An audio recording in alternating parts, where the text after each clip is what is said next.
So the Echoes of Glory card expansion came out for Warhammer Underworlds, and I'm wondering, is it worth a buy? Hello everyone and welcome back to the BattleCast. Today's video I'm going to be looking at the Echoes of Glory card expansion for Warhammer Underworlds.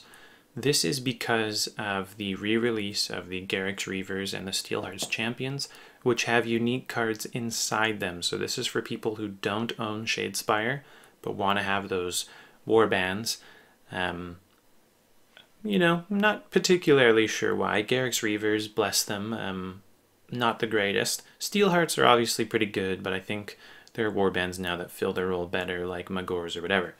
Neither here nor there. Are these cards worth it from a neutral perspective? And there's quite a few cards that are in this thing. I mean, I think I picked out like 30 that I think are pretty cool. Some of them are just memes, but we'll kind of go through and see what cards are what and how they can be played. So firstly, we're going to go through the objective cards that come with the Echoes of Glory that I think are good. Now it should be noted that 62 cards come in this card-only expansion, which is quite a lot. I mean, that's some value. That's compared to the 60 that came with the Leaders expansion. And in general, I found the Leaders expansion to be underwhelming. There were a few gems in there, but I think this one on the whole has a bit more value, and we'll kind of go through them. So starting with the objectives, we have Grand Melee. Score this in an end phase if at least 3 fighters were damaged. Doesn't say they have to be alive, just damaged. And that's a pretty easy one to score, especially with these spells like Chain Lightnings or Shard Fall, or Shard Gale rather. So fine, 1 glory, but it's a cool idea. We have a very cool card, Martyred. Score this immediately if the first fighter taken out of action is a friendly fighter. And this is really cool because there are obvious warbands who benefit from this. Sepulchral Guard, Skaven, Thorns of the Briar Queen, Goblins. These are people who are likely to just get shreked because, you know, most attacks succeed on them. So very cool card. Would definitely run this with the Sepulchral Guard, absolutely. Especially because you want your guys to die. So we have Opening Gambit. Score this if you scored an objective in the prior action phase. So this is basically if you scored a score immediately, you can score this card as well. And I think that's pretty easy to accomplish, especially with like Change of Tactics and stuff like that, and Martyred. There are a lot of score immediately cards now, and this is an easy one. These kind of cards pair well with Superior Tactician, who, you know, if you score a ton of cards, you get a lot more glory. So, and then we have the inverse of the Martyr, which is Strong Start. Score this immediately if the first fighter taken out of action this round is an enemy fighter. And it shows the Goblins, which I don't know why, because they're most likely to be martyred. they're going to die. So that was it for the objectives. 5 cards, 3 of which I think are quite competitive. 2 okay. 2 of them are a little niche. So first of the Gambit cards, we have a very interesting card, which is called Aggressive Defense, and it is very long-winded, so I'll summarize. Basically, you play this card when you're the target of an attack.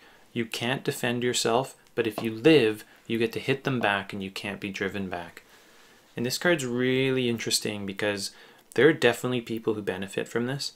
Gurzag, people with lots of health, or even people who have no chance of defending. For example, the Thorns of the Briar Queen, or the Skaven, who just roll dodge, or the Sepulchral Guard, you know.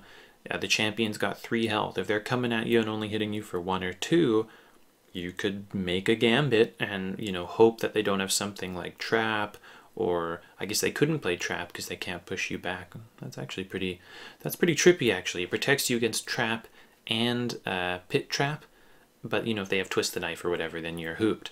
But this is a pretty cool card. I like the idea of this card a lot. This would be a very good card for the orcs who don't want to be pushed back, would be happy to take the damage because they'll become inspired, and then can just slug on you. We have a cool Gambit card here, Center of Attention. You basically choose a fighter, push all fighters within 2 hexes, 1 hex closer, so that they're closer to the fighter. This is good, of course, for the picture on the card, which is Buddy with the spinning flail, but also someone like the the Warden or Steelheart if he has his spinning cleave action on him. Good. Yeah. Good, but I mean, is it worth a Gambit slot? I don't know. It's pretty niche. We have a very cool card here. It's called Damning PACT. What I find funny about this card is that it's choose a friendly wizard, and these, the expansions, the card sets you're buying these with, like if you bought the Garrick Reavers expansion, if you bought the Steelheart expansion, they don't have wizards. So it's kind of like, I don't know. Screw you, Games Workshop. They should have put this in like Zarbags or Eye of the Nine. In any regard, though, it's a very cool spell. Basically, your wizard suffers a damage, and the next time they cast a spell, before the next power stab, so basically like the next turn, the spell does an additional damage. People damaged by it suffered initial damage. So Cry of Thunder is now doing 2 damage to everybody it hits. Chain Lightning, same thing. There's a couple where this would be very powerful and absolutely worth it. For the curse breakers who have quite a bit of healing, this would be unbelievable. I mean, you could Damning Pact, Cry of Thunder, Drain Soul, bam, get your health right back. So pretty cool. I think this is an amazing card. Next we have the Ghoulish Pact, which is similar to the Damning Pact, and basically choose a fighter, they suffer a damage, and then they can put an upgrade card on their fighter as long as they don't die from the damage taken. This card is so good. This card is so good. I mean, it's basically like a spoils a battle, but here it is, the Ghoulish Pact. I definitely would run this card in the Orcs, who taking a damage is great, and then you get an upgrade card as well, so what's not to like? For most people, this is going to be worthwhile. I mean, Ghoulish Pact, put an upgrade, ready for action, there you go. Spoils a battle, upgrade, ready for action. We've all done it. It's effective, it's great. So this is a really good card. You could take a damage and put on Great Fortitude and, then ready for action. So it's just kind of, it's good. We have a pretty cool card here called Haymaker. Your next attack action gets +2 dice, but then for the rest of the round you can't defend with that fighter. You can't make defensive rolls. And this would be very good to play in the last activation of a round, because the round ends and Haymaker's persistent effect wears off, and +2 dice is extremely strong. So I think that this card is great, or if you're going to play it on somebody who is almost assuredly dead, but there's always a chance you can roll criticals. So anyway, last activation, very good card. +2 dice is huge. We have Regal Vision, which is one of the first cards with the Sylvaneth art on it, actually. Choose a friendly fighter who's holding an objective. The fighter becomes inspired. You're thinking, oh, the dwarf maybe, but I mean, come on, you're already on the objective. I think this would be nice for, the Sepulchral Guard. I think this would be nice for someone who has a very hard inspire mechanic. For example, Steelheart Champions requires successfully defending, which you can't always bank on. I like this card a lot. I think it could see some play. We have a ploy card, Sudden Paranoia, where enemy fighters cannot provide support during the first attack action and the next activation. This is a cool card because everybody has that time when you're fully surrounded and you just want to smash somebody, but you're fighting against two supports. So this is a good card. I think it's really good for example, the Harvester, who's charging into a group of people to swing, and you play this card and you kill the first one, which then makes everyone progressively easier to kill because you've taken a supporting fighter out of action. So that's it for the Gambit spells, and honestly, for the most part, they're pretty friggin' solid. I mean, I like most of these Gambit spells, are Gambit cards, for sure. Next round of the upgrades from the Echoes of Glory, and the first one is the Champions of Fortitude. You can reroll 1 defense dice each time you make a defense roll for this fighter. We have Trusted Defender already. It's a must-have. I run it in almost every deck, except for decks where I kind of don't care if my guys die, like the Sepulchral Guards. But I do run it in, my Curse Breakers deck. Would I run 2? I might, honestly, I don't know. I might. We have a very, very cool card, Horrifying Armor. -1 wound to a minimum of 1. Adjacent enemy fighters' attack actions have -1 dice.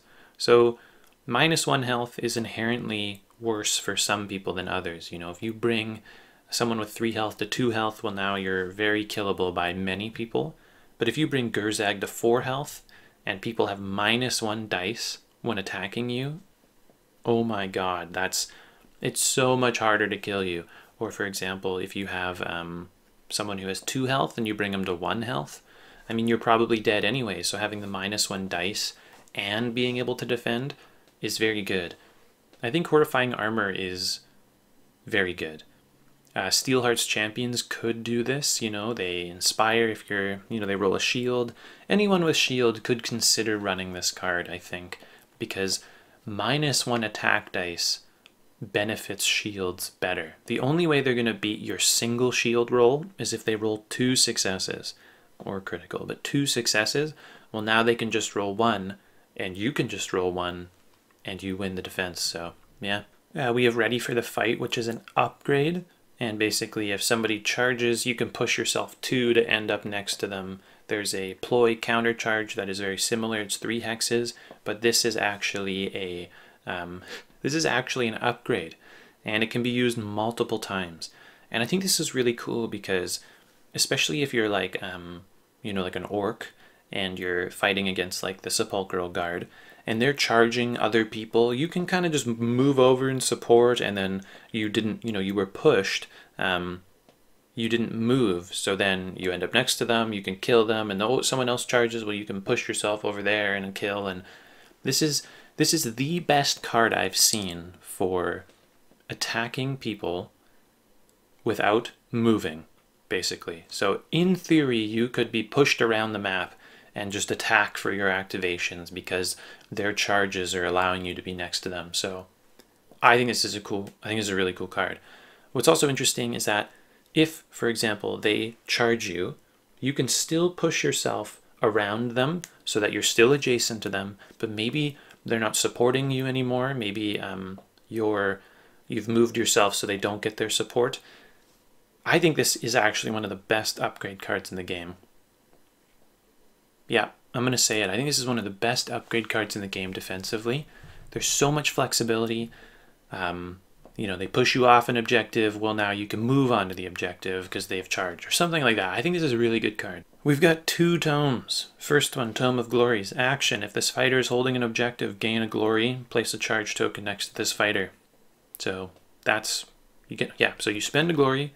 As an action, you get a glory. You can do this 3 times in a game. Technically, if you time trap, you could do it 4 times because it's taking an action, which you can do. So if you get this in the first round, you'll pay it back in 2 times more. So that's very great. This is a good tome. Sorry, I said we have 2 tomes, we just have 1 tome. But we have Touch of Death, which is a really trippy upgrade card. It can only go on a wizard, 1 dice, 3 damage. Place a charge token next to any fighter damaged by this attack action. It can only go on a wizard. We've never seen a card like this before. We've never seen a card that when you attack them, you put a charge token on them. This would be debilitating. It's sort of like Hero Slayer, where you just kill them, but this time you put a charge token next to them. So do I think it's worth it? I don't know, but I like the idea. So there you have it.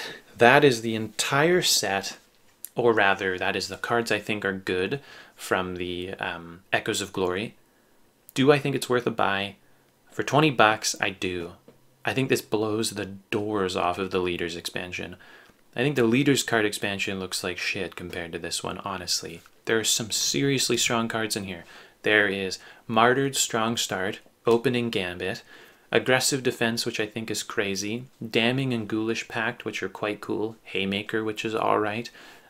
We have, of course, Horrifying Armor, Ready for the Fight, which I think is so good, and Tome of Glories, and of course. So that's a lot.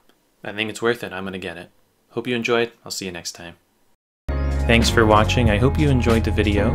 New videos come out every Friday or Saturday. If you enjoyed this video, consider giving it a like or even subscribing to the channel, or you can leave me a comment in the section below. Until next video, I'll see you then. Thanks.